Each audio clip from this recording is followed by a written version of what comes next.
పగ తీర్చుకోవాలనే బుద్ధి. ఏదో పగ సాధించాలనేగా ఆవిడ ఈ పని చేసింది. అదే నేను చేస్తే అది తప్పైన ఉదాహరణగా మారుతుంది.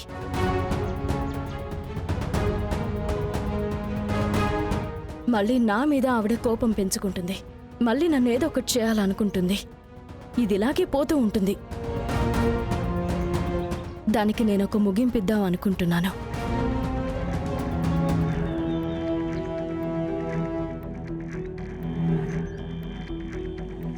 ముఖ్యంగా ఇలా అంతా చేస్తే అది మీకు చెడ్డ పేరుని తీసుకొస్తుందమ్మా.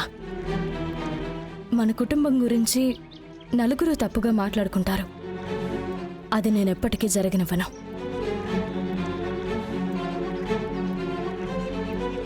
దేవుడా, నా ప్రార్థనలు విని నాకింత సాయం చేశావా? నువ్వే తన మనసుని మార్చావు. ధన్యవాదాలు తండ్రి. అమృత, తప్పించుకున్నానని మాత్రం అనుకోకు. బంగారి నిన్ను వదిలేసినా నిన్ను వదలను. రా. నన్ను ఎక్కడికి తీసుకుని వెళ్తున్నారు? రా. అయ్యో ఏమండి? అయ్యో, ఎక్కడికి తీసుకువెళ్తున్నారు? ఆగండి.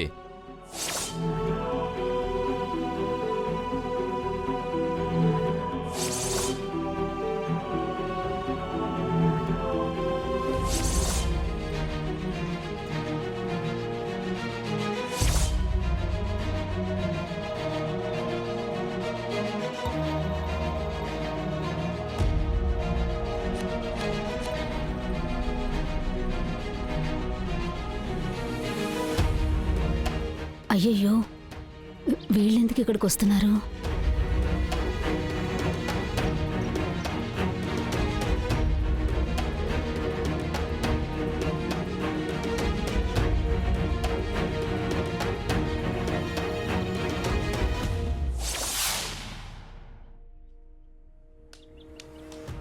ఝాన్సీ అమ్మా, రండమ్మా రండి. ఆగండి.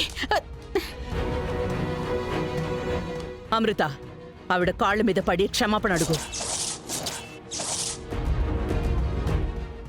అయ్యయ్యో, ఎందుకమ్మా ఇదంతా? అదంతా ఎందుకమ్మా? అలాంటివే వద్దు ఝాన్సమ్మా. ఆవిడ క్షమించమని అడిగేసింది కదా.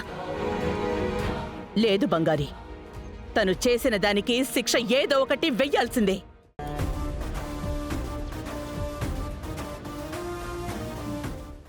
బిడ్డ కనబడకపోయేసరికి మీ అమ్మ ఎంత కంగారు పడిపోయారు. అమృత, ఆవిడ కాళ్ల మీద పడి క్షమించమని అడుగు. అత్తయ్య, అమృత చేసింది తప్పే. అందుకని మరీ ఇలానా? ఆవిడెవరు, మనమెవరు? ఆవిడ కాళ్ళ మీద పడ్డమేంటి నా భార్య? ఓహో, వాళ్ళంతా అసలు చేతగాని వాళ్ళు, మీరేమో పెద్ద వీరాది వీరులు. మానం మర్యాద అనేది డబ్బును బట్టి ఉండదు, గుణం బట్టి ఉంటుంది.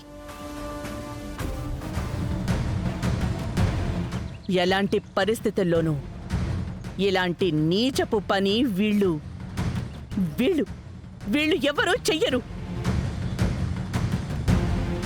ఇటు చూడండి, ఇప్పుడు అమృత క్షమాపణ అడగలేదు అంటే మీరిక ఈ ఇంట్లోనే ఉండకూడదు.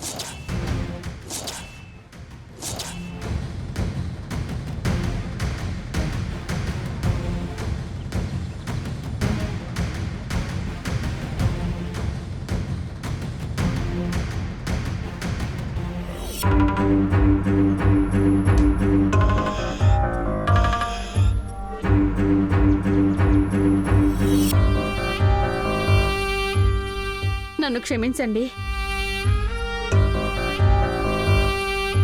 ఇక మీదట నా వల్ల మీ కూతురికి ఎలాంటి ఇబ్బంది రాదు.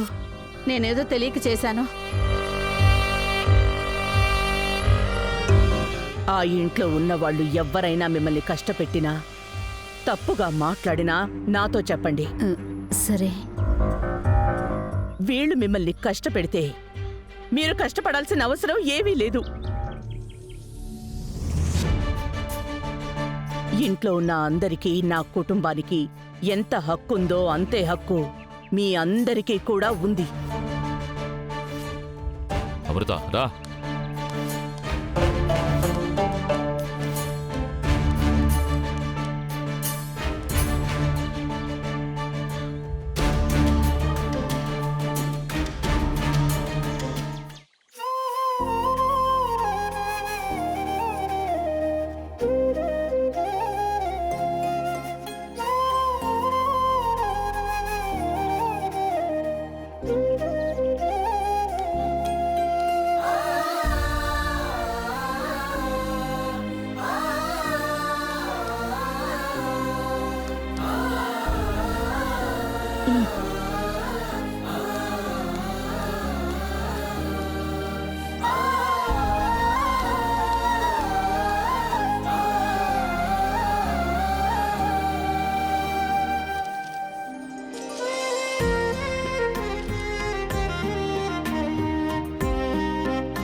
బంగారి, జాన్సమ్మా, ఉమ్.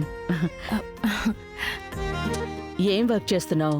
సింగపూర్కి పంపించాల్సిన మెటీరియల్ డేటా ఫైల్స్ని ఫైనల్ చెక్ చేస్తున్నానమ్మా. జాను,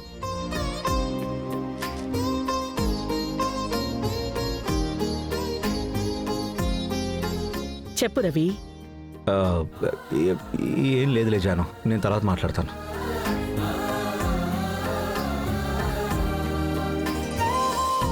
బంగారి, ఆ, చెప్పండి జాన్సమ్మా. నేను చూస్తూనే ఉన్నాను. నిన్ను చూసి రవి మొహం చాటేస్తున్నాడు. నువ్వు కూడా రవిని అవాయిడ్ చేస్తున్నావు. ఏమైంది? ఏమైనా ఇబ్బందా? లేదమ్మా, ఆయన బిజీగా ఉంటున్నారు, నేను బిజీగా ఉంటున్నాను, అంతే. ఇంకేం లేదు కదా? లేదు జాన్సమ్మా. ఉమ్.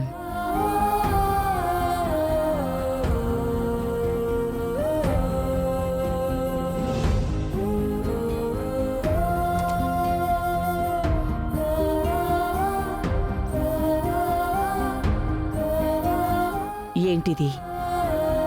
నిన్నటి వరకు అన్ని చోట్లకి ఇద్దరూ కలిసే వెళ్లేవాళ్ళు, ఒకరినొకరు వదలకుండా పొగుడుకుంటూ ఉండేవాళ్ళు. ఇప్పుడు ఇద్దరూ ఒకరి ముఖాలొకరు చూసుకోవడమే లేదు. సరే, లవ్లో ఉన్నప్పుడు చిన్న చిన్న గొడవలు రావడం సహజమే కదా, అంతా సర్దుకుంటుంది. నువ్వేదన్నా చేసేటప్పుడు నాకు చెప్పి చేయవా? ఇంత ఫూలిష్గా ఈ పని ఎలా చేసావే? మన అమ్మాయి మంచి కోసమే కదండి నేను చేశాను. మంచి కోసమా? నువ్వు నాకు చేసిన పెద్ద ద్రోహం ఇదే అమ్మా. ఇక మీద పొరపాటున కూడా బావ నా వైపు కూడా చూడడు. ఏంటి అమృత నువ్వు? ఇలాంటివి నేను చేయలేక నా బంగారాన్ని వదిలేసాను అనుకుంటున్నావు? దాని వెనక అత్తయ్య సపోర్ట్ ఉంది. ఇప్పుడు మన రవి కూడా సపోర్ట్ చేస్తున్నాడు. ఇలాంటప్పుడు ఏంటి అమృత నువ్వు? నాకేమీ అర్థం కావటం లేదు. ఇదంతా ఇప్పుడు ఎలా సెట్ చేద్దామా అని. ఇటు చూడు, మొత్తం కుటుంబం అంతా నీ మీద పీకల్లాగా ఉన్నారు.